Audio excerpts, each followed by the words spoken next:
Oh, hey. Guess it's not that high. Yeah. I don't know about you guys, but I really love spending time like out in the woods, outdoors. It's pretty much been my whole life that I've enjoyed doing stuff outside, you know, camping, hiking, fishing. I do winter camping, snowshoeing.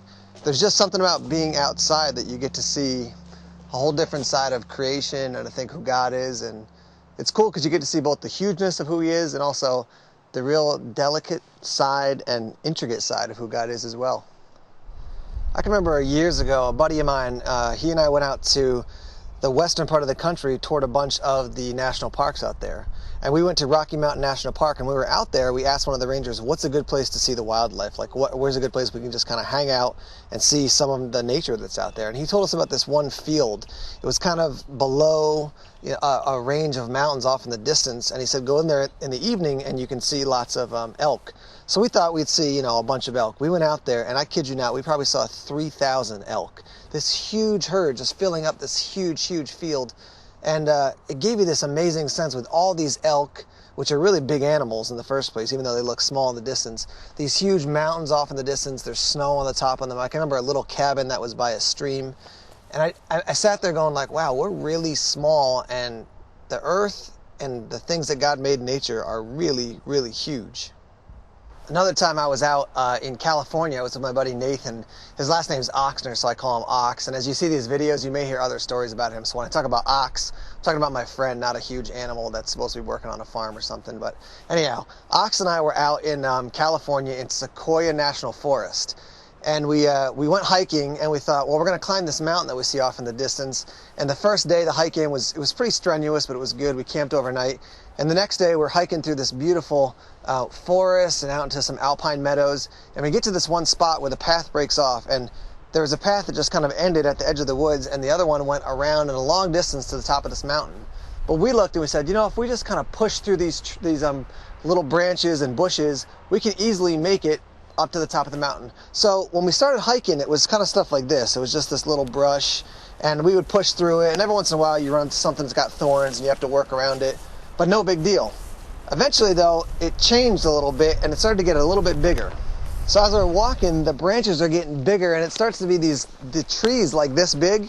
And I remember at one point I got up to this rock so I could see and look down to see where Ox was, and the trees were so tall. We thought they were small, but they got bigger and bigger. They were so tall that I was looking down from this rock, and all I saw were like branches just shaking like this. Because he was so frustrated, he was just like shaking trees and yelling at wildlife because, well, we thought it was going to be easy, but it wasn't so easy, bottom line. So eventually we get out from all these trees and this brush, and we have lunch kind of on a little plateau, and then we push past this little lake that's towards the top of the mountain. And we get out at what we called Humility Basin. Now, it wasn't really called that, but we named it that because we had kind of been beaten up by this mountain as we were climbing it. And the last stretch to get to the summit of this peak was about a 700-foot cliff that was just a sheer face, essentially. Now, the reason we couldn't get up it is because A, we didn't have the gear, but B, we decided to go our own way versus following the way the path was supposed to go. So we stood there and we were kind of like, well, Humility Basin, that's what we're going to call it. We're going to have to head back to camp. And we had a fun day other than the kind of frustrating part being stuck in the bushes. But it was another moment when we stood at the bottom of this sheer cliff and went, man, this mountain is huge and we are really tiny. And also, it's not even a well-known mountain in the world or in California even. It's kind of unknown in the middle of this isolated woods, but it still was this very clear picture of how big the earth is and really how tiny we are. Now, the other side I think that's amazing about nature, it's not just the grandness of nature, but it's the smallness, the tininess, the delicacy, the intricacy. Like, look at this little sapling. It's amazing to think that something this small could grow into something totally huge, that something this tiny could have this huge, huge impact. I mean, you care for it, you water it, give it some nourishment, make sure that it doesn't get crushed by falling branches or whatever like that.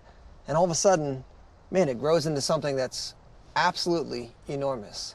Think about that idea. Something really tiny all of a sudden has a huge impact or becomes something really tremendous. There's a great passage in the Bible that talks about this idea of investing in something small and getting a big return. Like that tiny sapling, taking care of something really, really small, but at the end having this tremendous outcome. That passage is in Matthew 25. Let's take a look at it together. All right, guys, you remember my buddy Ox? I was telling you about that story a little bit ago. Well, when he and I first got to know each other, he was one of those guys who had been raised in a Christian family, but he didn't really know his Bible that well. So I can remember being at Bible studies with him, and we'd be saying, hey, let's turn to 1 Kings, and he'd be flipping through. And by the time he got to 1 Kings, we'd be in another book, and he'd be flipping through. And I know that when he first joined our Bible study, he felt kind of nervous, I don't know the Bible that well. But if you feel that same way that Ox did, just chill out. Don't worry about it. I said this last week, and I'm going to tell you guys this a lot, but our goal as Christians is to know God more, and one of the ways he speaks to us is through the Bible. So as you grow and learn your Bible more, you'll become more comfortable with it.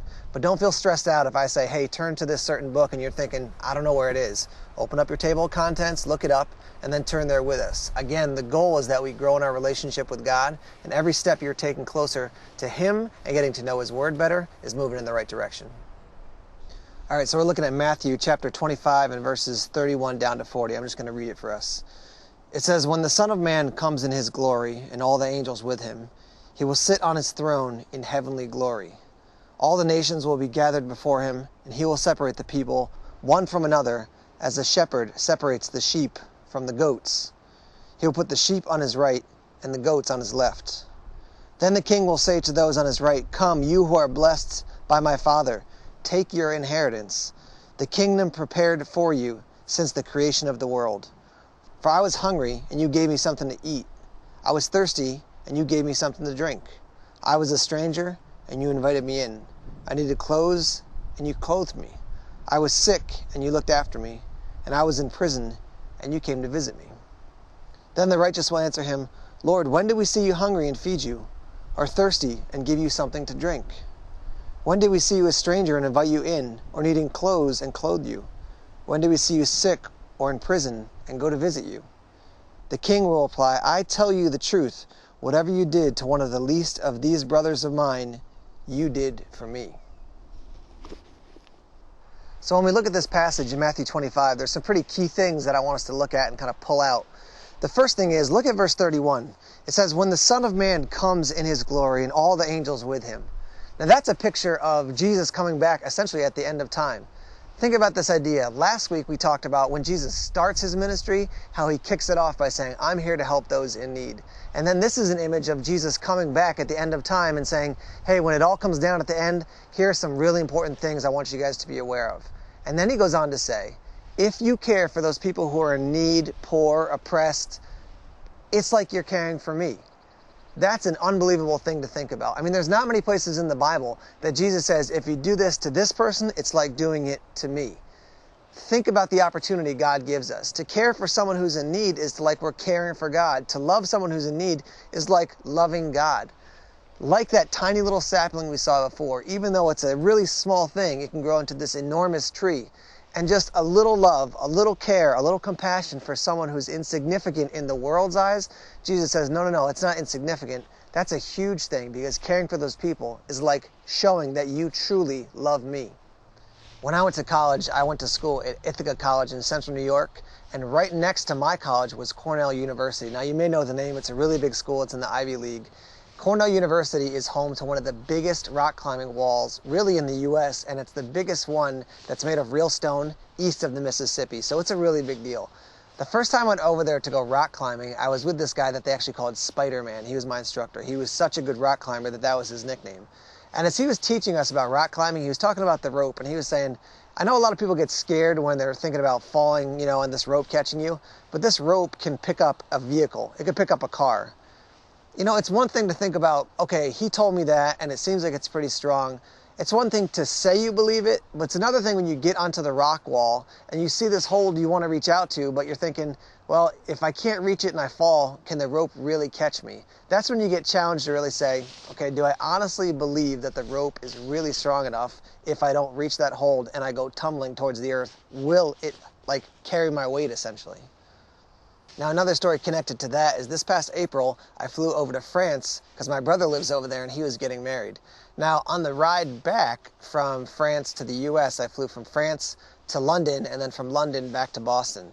Now, when I flew from London back to Boston, I flew on this kind of an Airbus size. It's not a huge airplane. And so when you hit turbulence, it really kind of shakes you around. I don't really like flying anytime, anywhere. It's not my thing.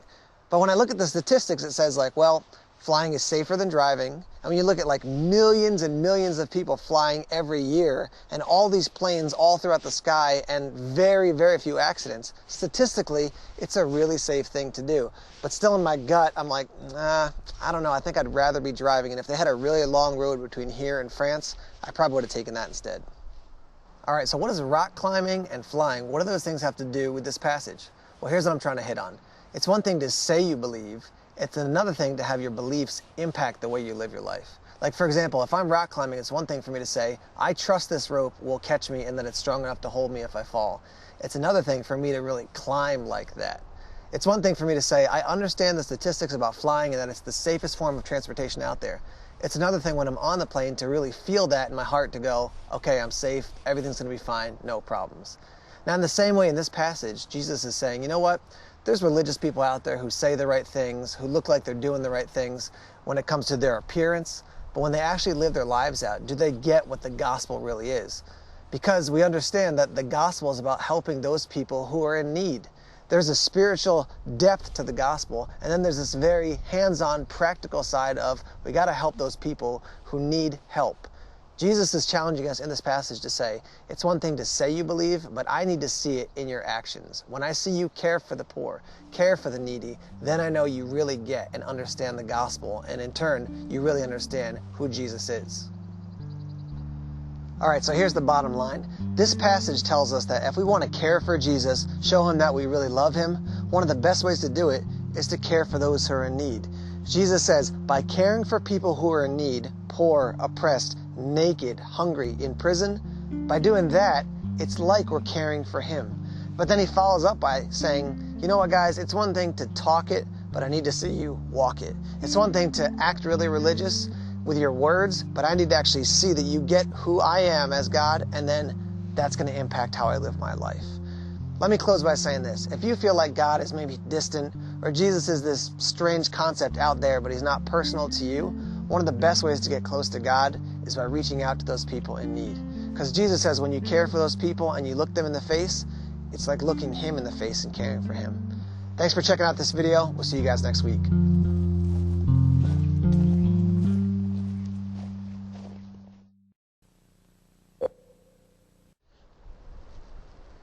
It fell over in the last storm. They asked me to stand it back up, so I'm just, yeah, I'll finish it later. Yeah, I gotta go.